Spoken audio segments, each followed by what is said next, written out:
일론 머스크는 연봉이 제로입니다. 연봉이 없어요. 연봉이 제로예요. 스톡 옵션만 받고 있어요.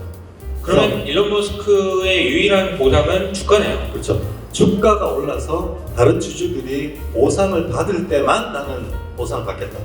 라고 아예 그렇게 내부 규정에 보상 규정에 그렇게 옷을 박았어요. 딴 생각을 할 게 없겠네요. 딴 생각을 할 수가 없습니다. 그래서 주주들이 그렇게 노이즈도 많이 일으키고 뭐 최근에는 또 뭐 푸틴하고 무슨 대화를 했니 많이 하면서 또 그 트위터를 인수하니 많이 하고 너무 머리가 아프게 많이 하지만 그럼에도 불구하고 주주들이 일론 머스크를 신뢰하는 이유는 연봉이 제로라는 거예요. 딴 생각을 하지 않는다는 구조적으로. 그러네요. 그 대단 프로그램 나와서 테슬라와 스페이스에서 보도가 나면은 당신은 이제 파산하게 되는데 후회하지 않느냐라고 질문했을 때 눈물을 글썽이면서 네. 나는 실패할 수 있지만 나의 실패가 다른 내 다음에 오는 사람에게 자산이 될 수 있을 것 같다. 나는 그것만으로도 만족한다. 이렇게 얘기했었거든요.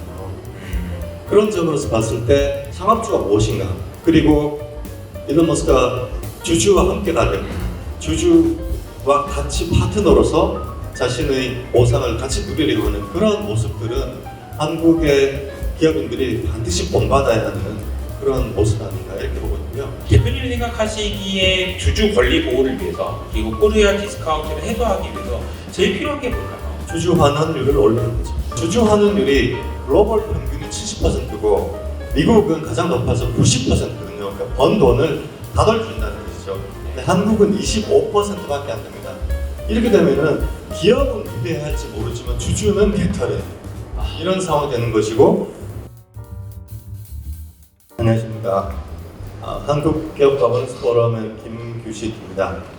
오늘 초청해 주셔서 정말 감사드리고요. 아까 박세익 대표님께서 잘 말씀을 해주셨는데 한국 시장이 유독 이런 매크로 험악한 환경에서 변동성이 심하고 또 PBR 300을 중심으로 움직이는 것과 같이 유독 글로벌 시장에서 디스카운트가 심한 이유 등에 대해서 오늘 말씀을 드려보고자 합니다. 안녕하세요. 저는 이효석이라고 하고요. 저희가 오늘 이제 드릴 말씀은 주제가 이제 그 비욘드 크라이시스잖아요. 그래서 크라이시스까지는 아닌 것 같은데 지금이 위기는 아닌 것 같은데 거의 준 위기 상황에 처해 있고 우리가 위기 다음을 보기 위해서는 지금 이 상황을 어떻게 잘 버텨나가는지도 중요한 것 같아요. 위기가 끝나는 것은 너무 명확하긴 할 텐데 그 위기가 있는 과정에서 우리가 처할 수 있는 문제들이 뭐가 있는지 그런 어떤 부분들을 조심해야 되는지 그래야 이 살아남아야지 그 다음에 수익을 내더라도 낼 수 있으니까요. 그런 부분들을 앞서 제가 말씀을 드리려고 하는데 대표님 저희가 1월달 연초에 세이브 코스피라는 운동을 하면서 코스피를 살려야 된다라고 했었잖아요. 근데 사실 그 동안에 많은 활동을 하지 못한 여러 가지 이유 중에 하나가 세이브 미를 못해가지고 그렇다 이런 말씀을 드렸어요 주변 분들한테. 대표님은 좀 최근에 올해 한 해 동안 어떻게 지내셨는지 좀 궁금합니다. 저는 지금 한국기업 거버넌스 포럼의 대표를 맡고 있기도 하지만 아까 소개해 주셨듯이 저도 싱가포르에 있는 조그마한 헤지 펀드의 펀드 매니저를 하고 있거든요. 아주 작은 펀드이긴 하지만 원래 정말 리먼 사태 때보다 제가 주식 투자를 처음 시작한 게 1998년인데 그때 IT 버블 꺼질 때 그리고 리먼 브라더스 때보다도 올해가 더 힘든 그런 어려운 상황이 됐습니다. 사실 이제 수익률만 봐도 그렇고 여러 가지로 힘든 상황이 있었는데 제가 이제 진행을 이렇게 하자고 말씀드렸어요. 초반에는 제가 왜 이렇게 오래 힘들었는지 그리고 이제 앞으로 지금 위기의 성격을 어떻게 봐야 되는지를 먼저 좀 말씀드리고 대표님과 함께 우리 코스피의 디스카운트 요인에 대해서 지배구조 관점에서 좀 더 말씀을 드리는 시간을 뒤에 이렇게 진행을 해보려고 합니다.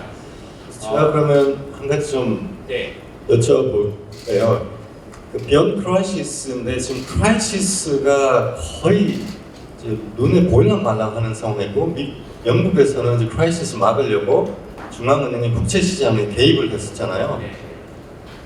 근데 미국도 지금 이제 페드가 이런 정도로 국채 시장이 무너지면은 어딘가 부러진다. 크레딧 스위스 같은 그런 파산하는 금융기관이 나올 수도 있고 진짜 시스템 리스크로 전이될 수도 있다 이런 얘기가 나오고 있는데 페드가 현재 상황에서 물가 임금의 그 스파이럴이라든지 이런 상황에서도 피벗 가능성이 여전히 있는지 그리고 또 QT 터너티라고 해서 네. QT를 계속해야 되는 거 아닌가 이런 이슈들인데 어떻게 보십니까? 제가 이제 영국 사태에 대해서 간단하게 말씀을 드리면서 이제 이 본질에 대한 고민을 좀 해보고 싶은데요. 영국 사태는 아마 언론 기사나 이런 걸 통해서 많이 보셨을 거예요. 저는 본질은 연금에 있다고 생각해요. 그러니까 우리가 연금이 무슨 역할을 우리에게 해주는지를 생각을 해보면 그렇습니다. 만약에 저희가 연금에 가입하지 못했다면 제가 일을 하다가 어느 순간에는 일을 못해서 돈을 못 벌 텐데 그 이후에 먹고 살 돈이 없으니까 소비를 못하게 되는 효과가 있거든요. 그래서 연금이 가져다주는 우리에게 주는 효능은 소비를 그래도 좀 할 수 있게 만들어주는 굉장히 좋은 그런 제도입니다. 그런데 이번 영국의 사태를 보면서 저는 느낀 게 무슨 파생상품이 어쩌고 여러 가지 말들이 많았잖아요. 근데 결론은 이겁니다. 영국에서 있는 많은 수많은 연금들이 나중에 향후에 10년, 20년, 30년 후에 주기로 했던 현금을 진짜 줄 수 있느냐에 대한 의심이라고 생각해요.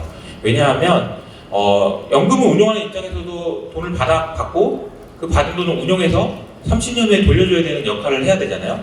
근데 받는 돈이 줄어드는 거죠. 그리고 줘야 될 돈은 여전히 많은 겁니다. 이런 상황을 해결하기 위해서 영국에 있는 연금들이 했었던 정책은 뭐냐면 파생상품을 산 거예요. 영국의 국채가 30년짜리 30년 후에 돈을 줘야 되니까 30년 후까지 계속 쿠폰을 주는 이자를 주는 채권을 사야 되는데 살 돈이 없었던 겁니다. 그래서 20년 후에 10년 후에 5년 후에 사는 셈치는 계약을 했던 거죠. 그게 파생상품이거든요. 그 파생상품 거래를 왜 했냐? 여러 가지 말들이 많지만 결론적으로 돈이 없었기 때문이고요. 그런 돈이 없었기 때문에 했던 파생상품에서 이번에 금리가 올라가면서 심각한 문제가 생겼다. 이렇게 말씀드릴 수 있을 것 같습니다. 아마 영국 사람들이 굉장히 불안했던 모양이에요. 내 연금이 진짜 지켜질 수 있을 것인가? 게다가 파운드화가 급락하는 모습을 보면서 심지어 이러면 비트코인이 낫겠다 하면서 영국에서 그 사태가 일어났던 동안에 평소보다도 30배 이상의 비트코인 거래량이 늘어났다고 하니까 영국인들의 그런 그 상황에 대한 절박함 이런 것이 얼마나 심했는지를 보여주는 사례인 것 같습니다. 또 한 가지 제가 말씀드리고 싶은 거는 이건데요. 우리가 QE라고 하잖아요. 양적 완화라고 하죠. 그럼 돈을 푸는 거잖아요. 그럼 돈을 푸는 거고 그럼 화폐가 늘어나는 거죠. 화폐가 늘어나면 모든 것은 흔해지면 가치가 없어집니다. 그럼 화폐의 가치가 떨어진다는 거죠. 그럼 화폐의 가치가 떨어지면서 나타날 수 있는 현상을 크게 두 가지로 나눠보면 이겁니다. 자산 가격이 올라가고요. 물건 가격이 올라갑니다. 그런데 사실 자산 가격이 올라가는 거는 지난 30년, 40년, 50년 동안 계속 올라갔고요. 물건 가격은 특히나 지난 10년, 15년, 40년 동안 보면 물건 가격은 여간해서 올라가지 않았거든요. 사실 그럼 자산 가격이 올라가는 것과 물건 가격이 올라가는 것을 비교했을 때 정부 당국이나 아니면 중앙은행에서 자산 가격이 올라가는 것은 싫어하지 않았어요. 그런데 이번에 물건 가격이 올라가는 것은 싫어합니다. 그렇죠? 이게 되게 중요한 포인트예요.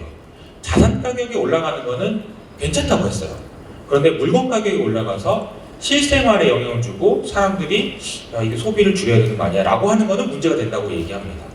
그래서 경제가 많이 안 좋아지는 것을 막기 위해서 2008년부터 미국에서 썼던 정책이 QE거든요. 양적 완화, 돈을 풀어서라도 금리를 낮게 만들고 화폐 가치를 쓰레기로 만들어서라도 경기를 좀 부양시켜야 되겠다라는 게 양적 완화였어요. 그런데 2019년에 아주 재밌는 일이 일어납니다. 양적 완화를 진행하다 2015년부터 양적 금리를 올리고 양적 긴축을 하다 보니까 미국에서 갑자기 이상한 사건이 나타났는데요. 2019년 9월에 기억하시는 분도 있겠지만 미국의 은행권에서 이거 세금 내야 되는데 돈이 없다. 그래서 하루짜리 레포 금리가 급등하는 현상이 나타납니다. 이게 말도 안 되는 현상인데 이 일이 일어나니까 연준에서 했던 게 뭐냐면은 다시 또 돈을 풀었습니다. 그러니까 금리를 올리고 있는데 돈을 풀었던 거죠. 그래서 사람들이 물어봤죠. 이거 양적 완화 아니에요? 이거 QE 아니에요? 그랬더니 파월이 얘기했던 게 뭐냐면 이거는 양적 완화가 아닙니다. 왜냐하면 이거 우리가 경기를 부양하려고 하는 물건 가격을 올리려고 하는 그런 정책이 아니고요. 금융시장이 망가지는 걸 막기 위해서 하는 거지 이런 목적이 아니에요. 그래서 양적 완화가 아니에요. 그리고 양적 완화는 10년물 국채 이런 걸 사는 걸 말하는데 이거는 1년 이하의 그 채권을 사는 거라서 양적 완화 아니에요. 라고 얘기했습니다. 그런데 이 똑같은 일이 이번 영국에서 나타났던 거죠. 영국에서도 지금 물가가 너무 높아서 내년에는 골드만삭스에서는 영국의 물가가 20%까지 올라갈 거라는 얘기가 나오거든요. 그러니까 어떻게 해야 됩니까? 금리도 올려야 되고 양적 긴축도 해야 되는 거죠. 근데 양적 긴축을 하니까 어떤 일이 생기나요?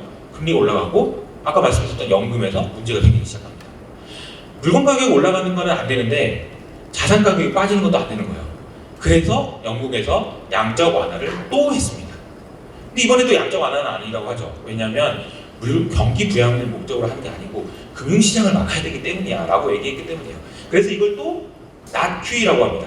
그래서 QE가 아니다 이런 식으로 하면서 어쩌면 이게 금융시장을 지키기 위한 not QE라고 해야 되나요? 이런 그 not QE가 영원히 지속될 수밖에 없다 이런 얘기들까지 나오고 있는 상황인 거죠.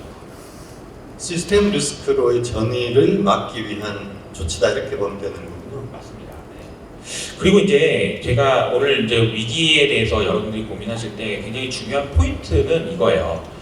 말씀드린 대로 시스템 리스크로 전이되게 하지 않으려면 어떻게든 막아야 되잖아요. 영란은행에서 돈을 풀어서라도 채권을 사서 금리가 더 올라가지 않게 만들어서 연금에 대한 문제가 생기지 않도록 사람들을 안심시키고 이런 정책을 해야 되는데 정말 큰 문제는 뭐냐면은 물가가 안 잡히기가 문제인 겁니다. 물가가 안 잡히면 돈을 더 풀 수가 없는데 돈을 안 풀면 금융시장이 망가지는 걸 막을 수가 없는 거예요. 이 딜레마를 어떤 식으로 세상이 이제 우리 인류가 극복해 나갈지가 굉장히 중요한 포인트인데 여기서 중요한 거는 미국의 스탠스인 것 같아요. 미국 경제가 너무 좋아요. 지금도 너무 좋습니다. 그러니까 우리가 미국 경제가 리세션에 안 빠진다라는 걸 좋게 해석할 수도 있지만 리세션에 안 빠지면 물건 가격이 잡히기가 어렵다는 얘기가 되거든요. 그래서 이게 이제 좀 문제가 된다는 겁니다. 제가 이제 우스갯소리로 제가 말씀드리는 게 이런 거예요. 아마 이제 연말 연초가 되면 여러분들 가정에서도 결혼하신 분들이라면은 와이프와 남편과 함께 진지하게 가족회의를 여셔야 될 수도 있습니다. 왜냐하면 내가 작년이랑 뭐 큰 차이는 없는데 뭐 주식 투자해서 손실 난 것도 있지만 내가 월급 받는 거 그냥 괜찮거든? 문제는 없는데 물건 가격이 너무 올라가가지고 살림살이가 계속 안 좋아지는데 이대로 가다가 내년에는 좀 힘들어질 것 같은데 우리 학원을 좀 줄여볼까? 아니면 우리가 외식을 좀 줄여볼까? 이런 얘기를 하셔야 될 거라고 생각을 합니다. 근데 그 얘기를 했을 때 누구도 받아들이기 힘든 기분 나쁜 일이 생기죠. 그럼 이제 당장 제가 만약에 그 와이프한테 제가 그런 얘기를 했던 와이프가 그러겠죠. 내가 쓰는 게 뭐 있다고? 내가 뭘 사치하냐? 내가 명품을 사냐? 이러겠죠. 싸움이 납니다. 제가 말씀드리고 싶은 거는 소비가 줄어드는 게 되게 어렵다라는 얘기고요. 그렇기 때문에 특히나 미국 같은 경우에 미국 사람들은 지금도 너무 부자예요. 그래서 소비가 안 줄어들어서 물가가 안 잡히는 게 미국의 문제가 아니고 미국을 제외한 신흥국, 우리나라를 포함한 이 나라들이 문제가 될 수 있다는 게 위기의 근본이라고 저는 생각해요. 그래서 위기가 잘 넘어갔으면 좋겠습니다. 그리고 위기가 넘어갈 거라고 생각하고요. 그런데 저는 우리나라가 그 안에서 잘 대응을 해서 그 위기의 중심에는 서지 않았으면 좋겠다라는 생각을 가지고 있습니다. 그러면 영국 최근에 또 독일도 문제가 되고 있는데 영국 독일의 위기가 한국에는 오히려 좀 긍정적인 영향을 줄 수도 이렇게 볼 수 있을까요? 네, 그 개인적으로 생각하고 있는 우리나라의 좋은 시나리오를 좀 말씀드리고 싶은데요. 저는 지금 독일이 굉장히 심각한 위기라고 생각해요. 영국이 이제 뭐 금융으로 문제가 됐습니다. 근데 독일은 아마 제조업으로 아주 심각한 문제가 될 것 같아요. 왜냐하면 독일에서 제조업의 기반들은 대부분 BMW나 폭스바겐과 같이 내연기관 그리고 탄소 중립의 기반으로 해서 이루어져 있고요. 두 번째로는 러시아에서 엄청나게 싼 가격으로 가스를 가져오면서 공장이 돌아갔던 부분이 있습니다. 그리고 지금 임금에 문제가 생기고 있어요. 독일 사람들도 나이가 고령화되고 하다 보니까 일하는 사람들이 줄어들면서 노동력에 심각한 쇼티지가 생깁니다. 이게 전부 제조업 강국이라고 할 수 있는 독일의 심각한 리스크예요. 그런데 여기서 더 중요한 거는 독일의 생산자 물가가요. 지난달에 발표된 게 작년 말 대비해서 무려 70%나 높아졌습니다. 이게 생산자 물가가 70%가 높아졌다는 얘기는 뭐냐면 제조업을 하지 말란 얘기예요. 게다가 사람 구하기도 힘들고 영국 내에서 그러니까 유럽 내에서의 수요도 약하다. 독일의 제조업이 상당히 심각한 위기가 될 수 있다. 그런 관점에서 보면 우리가 그 독일에서 문제가 생기는 것을 우리가 대체해 줄 수 있는 우리가 지난 얼마 전에 라인강이 말라가지고 운송이 안 된다는 얘기도 있었죠. 그런 측면에서 보면 우리나라 제조업 기업들한테도 상당히 큰 기회 요인이 다가오고 있다라는 생각도 할 수 있는 것 같습니다. 그러네요. 제조업이 모든 산업의 제조업을 다 갖고 있는 나라가 독일, 대만, 한국, 예전에 일본, 그리고 중국 한 5개 나라인데 독일이 그렇게 약해지고 있다면 한국에는 오히려 기회가 될 수도 있겠네요. 네, 맞습니다. 제가 이제 그 뭐 위기와 관련된 저희 이제 매크로적인 관점에서 이제 생각할 수 있는 부분을 제가 말씀드렸고 지금부터는 김규식 대표님과 함께 한 30분 정도 식사도 하시고 해야 되니까 짧게 이야기를 나눠보도록 할 텐데요. 저희가 연초에 세이브 코스피라고 해서 주주 권익 그리고 이제 우리나라가 왜 코스피 디스카운트가 북한이 미사일을 쏜다고 그런 건가? 그건 아닌 것 같은데 도대체 뭐 때문이냐 이걸 말씀 많이 했는데요. 대표님이 생각하시기에 주주 권리 보호를 위해서 그리고 코리아 디스카운트를 해소하기 위해서 제일 필요한 게 뭘까요? 주주 환원율을 올리는 거죠. 코리아 디스카운트 아까 질문도 해주셨는데 카카오가 지금도 위대한 기업이냐? 위대한 기업이죠. 기업만 위대한 거죠. 원래 기업 가치와 주주 가치가 일치해야 되는 재무 이론상으로 이렇게 나와 있잖아요. 근데 재무 교과서 다모다란 뉴욕 MBA 교수님이 교과서를 보면은 주주 가치는 주주 환원율 곱하기 기업 가치라는 말이 나옵니다. 재무 교과서에. 그러니까 기업 가치가 주주 가치로 이어지기 위해서 필요한 것은 주주 환원율이라는 변수가 하나 더 있는 거네요. 그렇죠. 근데 미국 같은 경우나 다른 선진국에서는 주주 환원율이 70%가 넘어가기 때문에 주주 환원율 자체를 문제 삼지 않아요. 그리고 주주 환원율이 낮으면 그 경영진이 쫓겨나기 때문에 주주 환원율이 낮은 경우도 없어요. 그런데 한국은 자료를 혹시 보실 수 있는지 모르겠습니다만 주주 환원율이 한 25%밖에 안 됩니다. 글로벌 평균이 70%고 미국은 가장 높아서 90%거든요. 그러니까 번 돈을 다 돌려준다는 뜻이죠. 근데 한국은 25%밖에 안 됩니다. 이렇게 되면은 기업은 위대할지 모르지만 주주는 개털은 이런 상황이 되는 것이고 주주 가치가 디스카운트 되면서 코리아 디스카운트라는 현상이 나타나거든요. 대만이 그렇게 지금 힘들고 위험하고 이런 위기 상황에서도 지금 가권 지수가 PBR이 1.8에서 거래가 되고 있어요. 1.8. 한국이 0.8이라고 했는데 2배 이상의 차이가 나고 있어요. 그러니까 이게 주가가 빠지고 안 빠지는 것도 중요하지만 밸류에이션이라는 그렇죠. 측면에서 보면 대만이 빠졌어도 1.8배, 우리나라는 0.8배. 이건 뭐가 문제가 있다는 거죠. 근데 제가 보기에는 우리나라에서 지금 북한에서 지금 미사일을 계속 쏘고 있는데 언론에 주목받지도 못하고 있는 상황이거든요. 그럼 그러니까 북한 때문 아닌 것 같다. 그리고 솔직히 대만은 지금 중국하고 미국하고 싸우는 걸 보면요. 대만은 저게 어떻게 보면 지정학적 리스크는 우리나라보다 더 큰 것 같거든요. 그렇죠. 지금 시진핑 이번에 3기 연임을 이제 하면서 두 가지 공약을 내세웁니다. 하나는 내수 중심의 소강상회를 만들겠다. 두 번째는 대만 통일하겠다. 이렇게 얘기했잖아요. 그러니까 어제 미국의 국무장관도 대만을 이제 뺏어오려고 하는 중국의 계획이 생각보다 훨씬 당겨진 것 같다. 이런 얘기까지 나왔습니다. 그러면 상시적으로 중국은 대만에 침공할 리스크가 있는데 지금도 1.8에서 거래가 되고 있단 말이죠. 기업의 디스카운트는 전쟁 위험과는 다른 문제다. 이렇게 볼 수 있고요. 한국도 또 거꾸로 중국은 압도적으로 대만에 비해서 군사력이 높은데도 그렇게 거래가 되어 있기 때문에 북한의 위협 때문에 한국의 코리아 디스카운트가 만들어진다. 이거는 전혀 아니고요. 주주 환율이 낮기 때문에. 그렇다면 왜 한국은 이렇게 주주 환율이 낮은가? 이 부분을 이제 짚어봐야겠죠. 그러니까 대표님께서는 조금 더 강한 워딩으로 한국은 주주 권리가 없는 나라다 이렇게까지 얘기를 하시는데 왜 그렇게까지 생각하시는지 좀 설명을 좀 부탁드리겠습니다. 그렇죠. 자 그러면은 이렇게 대만이라든지 글로벌 평균에 비해서 극도로 낮은 디스카운트를 받고 밸류로 거래가 되고 있는 이유는 뭐냐? 주주 권리가 없기 때문에. 만약에 주주 권리가 있어서 경영진이 주주 환원을 하지 않을 때 그 예를 들어서 이제 뭐 그런 말씀 많이 드리지만 어떤 할아버지가 어떤 오피스텔을 갖고 있어서 오피스텔에 입주해 있는 그런 그 세입자에게 월세를 내라 하는데 월세를 안 내면 네. 월세를 안 내면은 소송을 해서 월세를 받을 수가 있잖아요. 그렇죠. 권리는 있지만 그 권리를 관철시킬 수 있는 법적 장치가 있냐 없냐 아하. 라는 것이 핵심이다.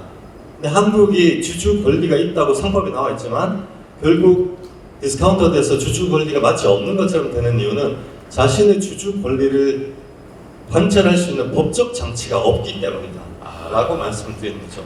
그러니까 모든 것은 문제가 되는 게 내가 받을 돈을 못 받을 때, 받을 돈을 떼어 먹었을 때 문제가 되는 거예요. 그렇죠. 월세의 비율을 해주셨는데 내가 집을 가지고 있어서 받을 수 있는 월세를 받을 수 있는 권리가 있다는 거는 못 받았을 경우에 내놔라고 그렇죠. 얘기할 수 있는 그 권리가 중요한데 그렇죠. 주주는 없다 이게 그런 없다는 얘기죠. 거죠. 주주의 권리가 배당 청구권하고 의결권이잖아요. 그 두 가지 모두 다 침해되었을 때, 그것이 침해되었을 때 그걸 구제할 수 있는 법적 장치가 없다. 다른 OECD 국가에 다 있는데 한국에는 없는 것이 8가지나 된다. 이렇게 그렇죠. 말씀 계속 드리고 있죠. 그때 이제 연초에 말씀해 주셨던 그 8가지도 간단하게만 소개해 주시면 좋을 것 같은데 그냥 큰 틀에서 어떤 의미에서 그것이 없다고 말씀하셨던 건지 좀 소개를 해 주실까요? 그렇죠. 그래서 말씀드렸다시피 주주 권리를 지킬 수 있는 법적 장치가 없으면 주주 권리가 없는 거나 마찬가지예요. 동일한 의미인 거죠. 같은 법적 의미라는 의미라는 거죠. 거죠. 네네. 내가 집 주인이라 오케이, 당신이 집 주인이야. 근데 월세를 받을 수 있는 권리가 있어, 오케이, 있어. 그런데 월세를 안 냈을 때 그걸 관찰할 수 있는 법적 장치가 없다. 법원에 그걸 소송을 했을 때 지켜주지 않는다, 법원이. 그러면은 집 주인이라는 무슨 의미가 있냐는 거죠. 그렇죠. 8가지 법 제도라는 것이 첫 번째 이제 합병 비율이 시가로 결정된다. 네. 그러면은 한국의 지배주주가 주가를 누른다든지 조작한다든지 또는 지금처럼 주가가 극도로 디스카운트 되어 있을 때 네. 그럴 때 합병 비율을 자신에게 유리하게 만들 수 있다는 것인데 다른 나라들은 합병 비율을 이렇게 낮은 상태에서 합병 비율을 합병 비율을 시가로 결정하도록 못하게 돼 있어요. 공정가입으로 네. 하게 되어 있고요. 두 번째로는 의무 공개 매수 제도가 한국에는 없죠. 전 세계에 의무 공개 매수 제도가 없는 나라가 한국밖에 없습니다. 아까 박세익 대표님께서 말씀하셨듯이 마이크로소프트가 액티비즘 블리자드를 100% 다 인수해야 되고 네이버가 미국에 있는 포시마크를 인수할 때 100%를 다 인수해야 됩니다. 그리고 한국의 DL이라는 그 회사 밑에 있는 자회사 DL 케미칼이 미국에 있는 크레이튼이라는 케미컬 회사를 인수할 때 100%다 인수했어요. 네. 미국에 있는 회사는 인수할 때 100%다 인수해야 됩니다. 그러니까 심지어 우리나라의 기업이 미국 기업을 인수할 때도 100% 인수해요. 다 인수해야 됩니다. 네. 그렇죠. 네. 한국에 있는 기업을 인수할 때는 지배 경영권 지분 인수할 때 자기들만 그 경영권 프리미엄이랑 100% 이상 붙여서 매매를 하지 우리나라를 제외한 모든 나라에서는 그렇게 거래하는 나라가 없어요. 있을 수 없는 일입니다. 세 번째로는 물적 분할 동시상장, 중복 상장을 하는 나라는 한국처럼 이렇게 하는 나라가 없죠. 근데 물적 분할과 관련해서 조금 더 여쭤보고 싶은 게 이게 올해 초에 LG 에너지 솔루션 때문에 굉장히 많은 일들이 있었잖아요. 그리고 사회적으로도 관심도 많이 받았고요. 근데 그때 이후로는 어떻게 좀 개선된 게 있나요? 아니면은 좀 많이 개선이 생각에 따라서는 별거 아니라고 하지만 저는 많이 개선됐다고 생각하고 있고요. 그러면 이제 좀 희망이 있는 거네요. 희망 있죠. 저는 최근에 저희가 세이브 코스피 운동도 했고 여러 가지 포럼 활동도 했지만 작다면 작지만 의미 있는 진전이 일어나고 있다.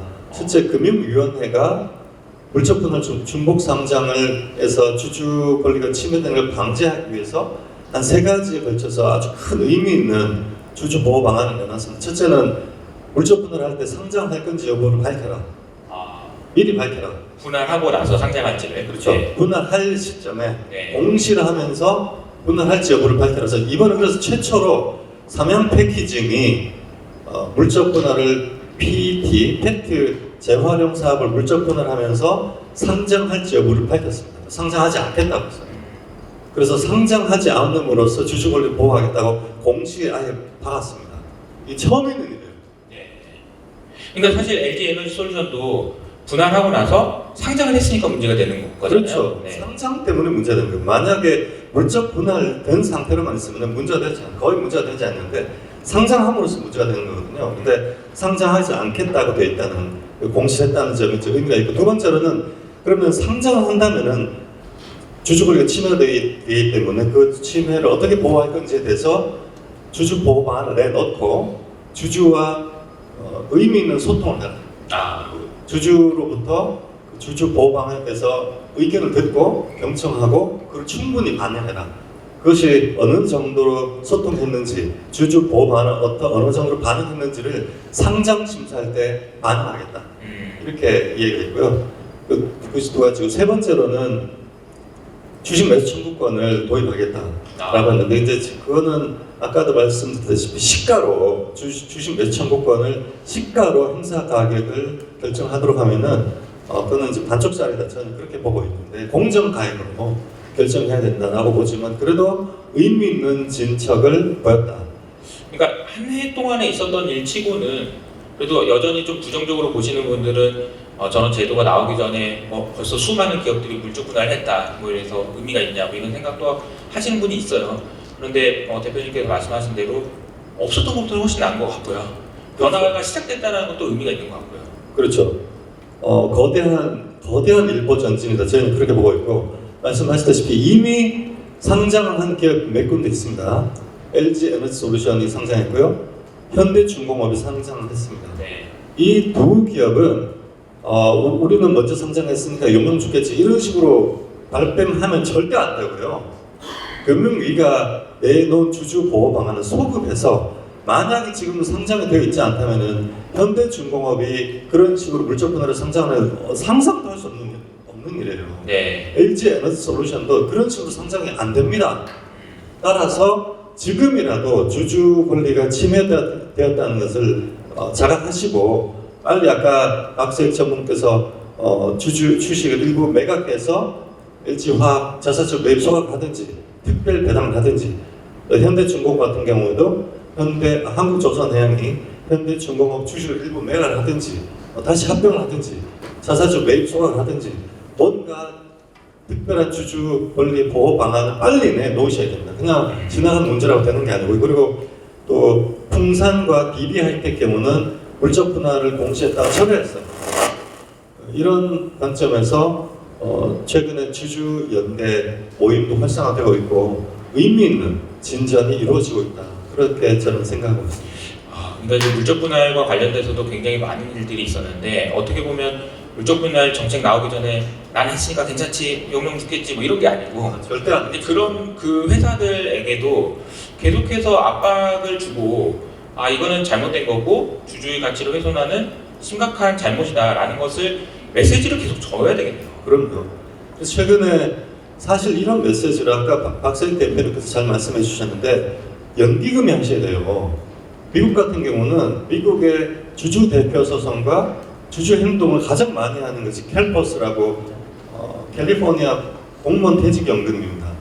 연기금이 가장 주주 행동과 인게이지먼트, 경영 개입을 많이 하고 주주 대표 소송도 가장 많이 하고 있어요. 100건도 넘게 하고 있습니다. 그 이유가 연기금은 주식을 다 팔 수가 없어요. 헤지펀드 같은 경우는 손절하고 얼른 팔아버릴 수가 있지만, 연기금은 LG화학이 밉다고 다 팔 수 있습니까? 아까 지분을 좀 줄이고 있다고 하지만 줄일 뿐이지 다 팔 수 없단 말이에요. 내가 떠날 수 없다면 회사를 바꿔야 되잖아요. 네. 카카오도 마찬가지고. 네. 그래서 연기금이 먼저 나서서 왜곡되어 있는 그런 기업 거버넌스를 복구하고 주주 권리를 지키려는 활동을 해주셔야 되는데, 한국은 너무 안 하고 있다는 거예요. 그래서 대신에 보다 못한 소액 주주들이 나서서 주주 연대를 만들고 지분 5% 넘기고, 마치 기관 투자자처럼 그런 좀 전문적인 조언을 받아서 저희 포럼에서도 좀 공식적으로 조언을 드리고 지원을 많이 해드리고 있습니다만은, 그렇게 LG화학에 대해서도 현대중공업, DB하이텍, 동산, 만두, SK이노베이션, 카카오 게임즈가 진짜 많네요. 네. 지금 다 저기 주주 모임들이 만들어지고 있고, 회사와 적극적인 의사소통을 하고 의견들을 반영하고 경영에 대해서 감시 감독을 하고 있거든요. 사실은 고무적인 모습이기도 하지만 매우 안타까운 모습이다. 이걸 연기금이 하셔야 되는 거예요. 네. 그런 점에서 제가 잠깐 부연 설명을 드리자면 투자자의 입장에서 그러니까 회사에게 어떤 권력을 행사할 수 있는 방법이 주주라면은 야 너 말 안 들으면 나 팔아볼 거야 라고 얘기하는 방법이 있고, 근데 다 팔아버리면은 할 말이 없거든요. 그러면 회사 입장에서는 이렇게 얘기한다고 하더라고.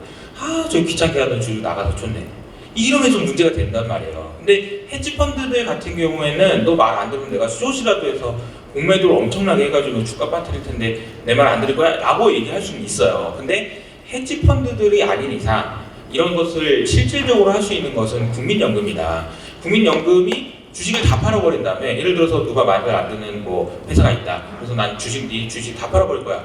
그러면 그때 이후로는 할 말이 없는 거거든요. 그래서 반대로 얘기하면 주식을 들고 있으면서 그 회사에게 좋은 영향력을 줄 수 있도록 하는 그런 정책들을 내놓는 것이 무엇보다 중요하다, 이렇게 이해를 하면 되겠네요. 그것이 핵심입니다. 저는 그 부분 저희 포럼에서도 여러 번 강조를 드렸었고요. 국민연금을 비롯한 연기금이 적극적으로 더 나서셔야 된다는데, 예전에 한번 말씀드린 적이 있는데, 국민연금 보건복지부 산하이기 때문에 국민연금이 기업에 대해서 적극적인 경영 개입을 하게 되면은 이제 뭐 연금 사회주의다, 국가 독재다 이런 이슈들이 발생하고 있거든요. 네. 빨리 국민연금의 그 기금 운영 본부를 독립시켜야 됩니다. 전 세계에서 국민연금이나 국부펀드가 독립된 기본법 없이 국가의 기관, 산하기관으로 있는 데가 한국밖에 없어요. 그것도 한국밖에 없어요. 빨리 기본법을 만들어서 연금 운용본부를 독립시켜야 된다, 이렇게 말씀드리고 있습니다. 네, 연금 얘기가 나오면은 너무 복잡하고 어려운 문제에서 그렇긴 하지만, 아까 제가 서두에 초반에 말씀드렸던 거에 생각을 해보시면, 영국에서 연금에 대한 신뢰가 깨졌을 때 어떤 일이 생길 수 있는지 이런 걸 생각을 해보면, 우리나라도 더 늦기 전에 좀 재고를 해야 되는 부분이 분명히 있는 것 같고, 다만 그 연금의 수익률이, 즉 연금의 수익률은 결과적으로는 코스피의 밸류에이션이 디스카운트가 해소된다면 분명히 좋아지는 부분이 있을 거란 말이에요.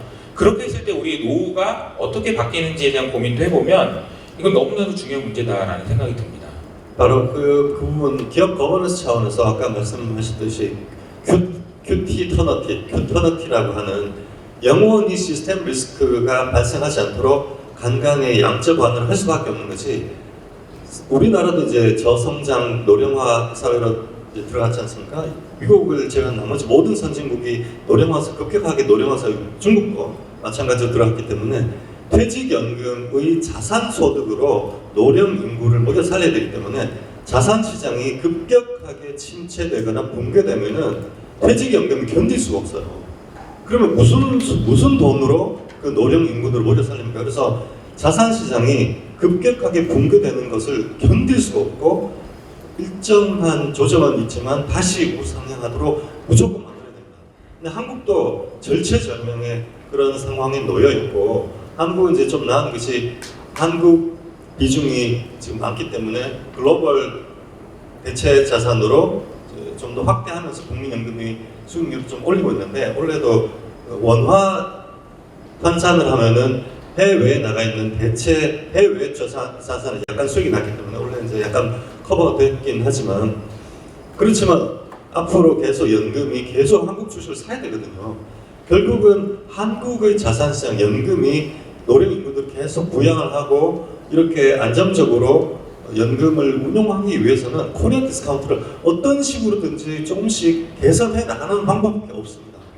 지금 그러지 않으면은 영국이나 미국처럼 시스템 리스크가 발동하면서 연금 시장 또는 자산 시장이 붕괴되는 것을 한국의 한국은행이 일본은행처럼 나서서 양적 완화를 해서 그걸 떠받쳐야 되는데, 한국은 기축통화국이 아니잖아요. 맞아요. 만약에 한국이 기축통화국이 아닌데 양적 완화를 하듯이 그런 식으로 한국이 자산시장 떠받칠 수 있을까? 그렇게 됐을 때 급격하게 원화가 약세로 가지 않을까, 이런 리스크가 있단 말이에요. 너무 그렇죠. 그렇죠. 그렇게 하기 전에 자산시장을 부양을 하기 위해서는 코리아 디스카운트 해소하면서 완만하게 자산시장을 우상향하게 무조건 만들어야 됩니다. 그건 가장 확실한 그 방법이 복지죠. 복지고 주주 환원율을 조금씩 올리면서 연금이 주주한테 활동을 하고 그런 식으로 경영 개입을 하는 우리에게는 마지막 남아있는 그런 카드가 있다. 이 부분을 좀 자각해 주셨으면 좋겠습니다. 그 일본 얘기가 나왔으니까 재밌는 얘기를 제가 하나 드리면은 일본의 BOJ, 그러니까 일본의 중앙은행이죠. 최근에는 여기는 지금도 여전히 무제한 양적 완화를 하고 있습니다. 이 시국에 지금 전 세계가 물가 때문에 난리인데 일본은 지금 무제한 양적 완화를 하고 있어요. 그래가지고 미국, 그러니까 일본에서 발행한 10년물 국채, 그러니까 10년 만기 국채의 얼마나 들고 있을 것 같으세요? BOJ가 하도 그러니까 다 일본한테는 10년짜리 국채 안 사니까 BOJ, 그러니까 일본 중앙은행에서만 계속 샀거든요. 얼마나 들고 있을 것 같으세요? 대략 그냥 감으로 한 20%? 20%? 되게 높게 잡으신 것 같은데 제가 정답 알려드리겠습니다. 67%를 들고 있어요. 그러니까 저도 깜짝 놀랐는데 얼마 전에 보고 일본 정부에서 발행한 국채, 그러니까 다시 말하면 일본 정부가 빌린 돈의 67%를 BOJ가 찍어서 주고 있다. 개인적으로 좀 부럽더라고요. 야, 우리나라도 저렇게 할 수 있으면 우리나라는 정말 세계 초강대국이 됐을 거예요. 근데 아까 말씀하신 대로 우리나라 지금 그렇게 할 수는 없으니까 다른 방법 없냐? 그 방법밖에 없다는 거죠. 연금 이야기 하셨던 거고 있고요. 알겠습니다. 그리고 이제 지금 다음 질문으로 넘어가서 주식회사의 거버넌스와 구조, 그리고 이제 이사회와 관련된 이야기를 좀 해주시면 좋을 것 같거든요. 거버넌스라는 것이 이제 다른 의미가 운영 체제라는 뜻이거든요. 정치 체제를 보면은 국민이 있고 의회가 있고 또 내각이 있잖아요. 주식회사의 거버넌스는 의원 내각제 정치 체제와 아주 유사합니다. 국민이 주주고 의회가 이사회고요. 그리고 내각이 경영진이에요. 네. 그런데 한국도 군부 독재라고 해서 어떤 특정한 세력이 정권을 장악하고 내각을 장악하고 의회를 무력화한 그런 시기가 있었죠. 네. 그래서 특정한 세력이 국회의원들을 공천권을 가지고 자신의 말을 듣는 사람들만 국회의원들을 시키고 뭐 그런 식이 있었지 않습니까? 네. 그걸 독재 체제라고 하잖아요. 아, 주식회사도 똑같아요. 특정한 어떤 세력이 예를 들어서 지분을 한 80%, 90% 갖고 있다. 네. 그러면 그 사람이 그 회사에 오너기 때문에 자기가 그 이사회를 장악하고 만들어가는 것이 있을 수 있죠. 그러나 한국의 지금 상장 기업의 전체 평균 창업자 가문의 내부 지분율이 한 100%밖에 안 됩니다. 10%요. 10% 이하 들어갔어요 이미.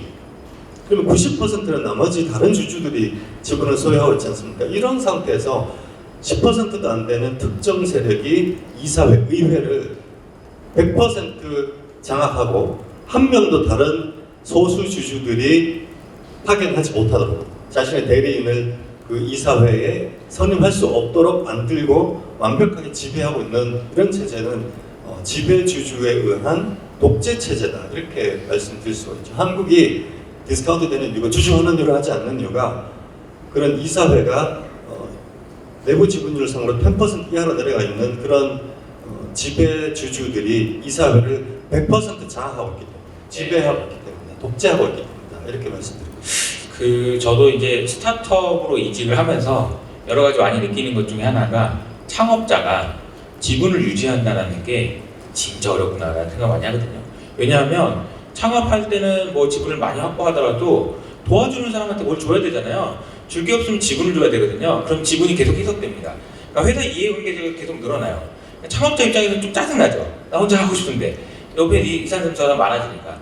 그런 상황이 되다가 우리나라에 있는 상장 기업들은 버섯이 10%도 안 된다라는 얘기는 반대로 얘기하면은 그 회사가 크는 과정에서 기여했던 수많은 사람들이 있고 그 사람에게도 분명히 가치가 있고 권리가 있다는 얘기이기 때문에 그 부분을 해결하기 위한 제도가 너무나도 필요하다라는 생각이 들어요. 근데 저는 그 대표님이 말씀해 주신 것 중에서 그런 관점에서 그러니까 미국에 있는 특정 기업이긴 하지만 테슬라의 지배구조에 대한 이야기도 해주시면 좋을 것 같아요. 창업자와 테슬라와 지배구조 관련해서 얘기를 해주시면 재밌을 것 같습니다. 테슬라 일론 머스크가 얼마 전에 트위터에 그렇게 글을 올렸습니다. 트위터 제가 계속 보고 있는데 테슬라는 복수 의결권이 없는 기업이다. 우리는 A 클래스, B 클래스 이렇게 클래스가 없다. 네. 그리고 실제로 테슬라가 상장할 때 적자 상태에서 상장을 했기 때문에 적자 상태에서 상장을 하면은 주주들로부터 주주 배당이라든지 주주 환원을 왜 안 하느냐, 주주 주가가 왜 정체되어 있느냐 이런 시비를 많이 받기 때문에 공격을 많이 받기 때문에 복수 의결권을 아예 도입을 하는 경우가 많아요. 상장할 때. 네. 그럼 테슬라는 도입하지 않았습니다.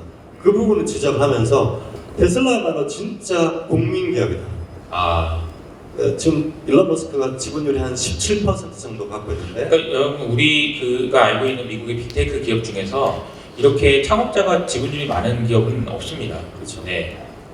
그렇게 자신이 이제 자긍심을 갖고 있고 진짜 테슬라는 국민 기업이다라고 하면서 거버넌스에 대한 일론 머스크가 기인이기도 하고 그런 쓸데없는 말도 많이 하고 노이즈도 많이 일으키긴 하지만 기업 거버넌스 관점에서 보면 일론 머스크가 굉장히 공정하다라고 볼 수 있어요. 첫 번째, 상장을 할 때 주관사들이 그때도 복수 의결권을 도입해라. 100대 1, 20대 1의 의결권을 가지는 20배 많은 의결권을 가지는 복수 의결권을 도입하라고 권유를 받았었어요. 그런 것이 나와요. 근데 도입하지 않았다. 두 번째로는 일론 머스크는 연봉이 제로입니다. 연봉이 없어요. 연봉이 제로예요. 스티브 잡스도 연봉이 1달러였거든요. 아예 제로입니다. 스톡 옵션만 받고 있어요. 그러면 일론 머스크의 유일한 보상은 주가네요. 그렇죠. 주가가 올라서 주주들이 다른 주주들이 보상을 받을 때만 나는 보상을 받겠다. 라고 아예 그렇게 내부 규정에 보상 규정이 그렇게 못을 박았어요. 딴 생각을 할 게 없겠네요. 딴 생각을 할 수가 없습니다. 그래서 주주들이 그렇게 노이즈도 많이 일으키고 최근에는 또 푸틴하고 무슨 대화를 했니 많이 하면서 또 그 러시아 전쟁에 또 개입해가지고 무슨 국민투표를 하니 많이 이러면서 주주들이 너무 머리가 아프게 또 트위터를 인수하니 많이 하고 너무 머리가 아프게 많이 하지만 그럼에도 불구하고 주주들이 일론 머스크를 신뢰하는 이유는 연봉이 제로라는 거예요. 딴 생각을 하지 않는다는 구조적으로. 그러네요. 그래서 그 부분에 대한 신뢰가 바탕이 되어 있기 때문에 일론 머스크가 그러한 여러 가지 그걸 믿어주고 있다라는 점에서 일론 머스크가 공정하다는 것이고요. 그래서 그런 주주들이 강력한 신뢰가 바탕이 되고 그것이 팬덤으로 테슬라매라고 하는 팬덤이 있잖아요. 그래서 재고도 굉장히 낮은 수준을 유지할 수 있고 생산하면 바로바로 다 팔리고 이번에 중국에 배달이 2만 대 정도가 이제 컨센서스 때문에 하면서 문제가 됐는데 그 중국에서 팔리지 않는 것을 독일로 수출했거든요. 독일 수출하자마자 독일에서 모델 Y가 전체 내연기관 포함한 모든 차량 판매에서 1등했어요. 아직도 그 테슬라의 브랜드가 유지가 되고 있는 그것은 일론 머스크의 그러한 공정한 거버넌스 그런 부분에 대한 팬덤들이 여전히 작동하고 있고 그런 부분을 예를 들어서 2008년도 금융위기 때 테슬라가 부도 위기 몇 번 갔었거든요. 그때 자기가 갖고 있었던 그때 이제 자기가 그 일론 머스크가 갖고 있던 지분이 있었는데 다른 회사 지분인데 그걸 팔아서 스페이스X와 테슬라에 투자를 하면은 모두 자기가 올인하는 거예요. 근데 그 부도 직전이었기 때문에 그러니까 본인이 가지고 있었던 뭐 페이팔이나 이런 회사 주식을 전부 팔아서 적자 기업이었던 테슬라에 올인했다 이런 거죠. 그때 베스트 바이였나 지분을 좀 있었습니다. 그때 그 지분을 팔아서 한 1,000억 정도를 다시 자금을 해주었는데 그때 고민했다고 많이 나와요. 이 1,000억이라도 건질 건지. 그래서 그냥 부도 상태로 들어가게 해서 그걸 빨리 그냥 팔아버리고 자기가 손을 뗄 건지 아니면 지금 마지막 남은 이 1,000억을 다 부어서 운명을 같이 할 건지. 부도가 눈에 보이고 있는데 그 상황에서 그냥 올인할 건지에 대해서 고민을 많이 했다라고 했는데 운명을 같이 한다고. 그리고 60 Minutes라고 하는 그 이런 대담 프로그램이 있어요 미국에. 그렇게 다 베스트바이 지분을 판 1,000억을 다 올인하고 나서 60 Minutes라고 하는 그 대담 프로그램이 나와서 당신이 이제 모두 올인했고 만약 이런 상태에서 테슬라와 스페이스에서 부도가 나면은 당신은 이제 파산하게 되는데 후회하지 않느냐라고 질문했을 때 눈물을 글썽이면서 나는 실패할 수 있지만 나의 실패가 다른 내 다음에 오는 사람에게 자산이 될 수 있을 것 같다. 나는 그것만으로도 만족한다. 이렇게 얘기를 했었거든요. 그런 점으로서 봤을 때 정말 리더가 무엇인가, 창업주가 무엇인가 라는 것을 우리가 이제 알 수 있게 알 수 있고 그런 장면들에서. 그리고 일론 머스크가 주주와 함께 가려고 주주와 같이 파트너로서 자신의 보상을 같이 누리려고 하는 그런 모습들은 한국의 기업인들이 반드시 본받아야 하는 그런 모습 아닌가 이렇게 보고 있고요. 카카오도 마찬가지로 아까 이제 그런 말씀 많이 나왔습니다만은 벤처 기업에 투자를 하고 그래서 엑시트를 하지만 그것은 엑시트를 해야 되는 부분이 있지만 또 다른 생각해 보면 카카오 게임즈라든지 카카오라든지 주주들이 그로 말미암아 침해를 받는다면은 파트너로서 주주를 어떻게 보호할 것인가를 반드시 고민을 하시고 거기에 대한 방안을 내놓으셔야 되거든요. 그 부분이 너무나 부족하다. 그런 점들에서 많은 고민이 필요하지 않을까 생각하고 있습니다. 네. 사실 뭐 길지 않은 시간이었는데 이렇게 다양한 얘기를 할 수 있을까 싶을 정도로 저 거시경제부터 우리나라의 지배구조, 그 끝으로 이제 뭐 테슬라 이야기까지. 그러니까 테슬라가 그냥 뭐 자율주행하고 AI만 하는 줄 알았더니 지배구조 관점에서도 봐도 굉장히 좋은 회사다라는 걸 오늘 또 알게 된 것 같고요. 그게 굉장히 기준이 높긴 하지만 우리나라에 있는 기업들도 많이 본받아야 될 부분이 있다 이런 지적도 해주신 것 같습니다. 저희 시간이 좀 돼서 끝으로 이제 그 대표님 한 말씀 해주시고 마무리하면 어떨까 싶습니다. 사실 기업 거버넌스라고 하고 주주와 주로 회사와의 관계에서 문제가 되지만 이제는 한국의 주식 투자 인구가 1,400만이라고 하거든요. 그러면 이제 어린애들 빼면 성인은 다 주식 투자하고 있고요. 그리고 국민연금이 재산이 지금 600조고요. 몇 년 지나면 1,000조 됩니다. 이제는 기업 거버넌스라는 문제가 주식 투자라는 문제가 국민의 문제가 됐어요. 국민 재산권의 문제가 됐어요. 네.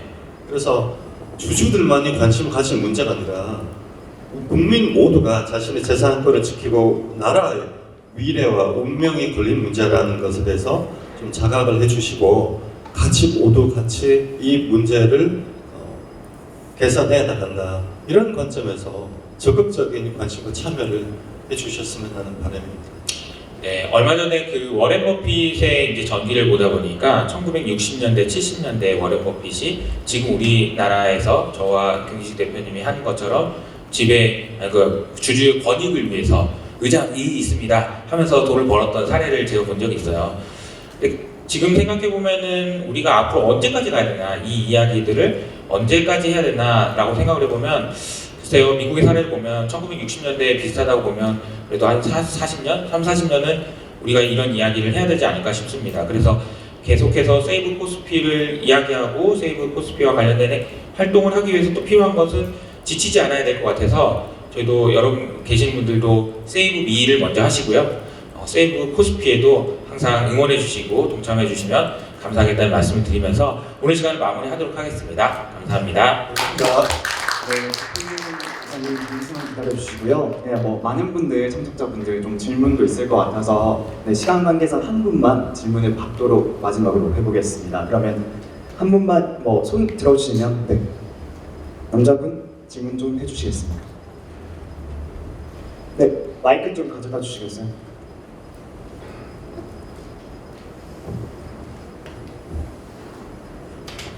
네, 강연 잘 들었습니다. 저는 문창섭이라고 합니다. 김규식 대표님께 질문 좀 드리고 싶습니다.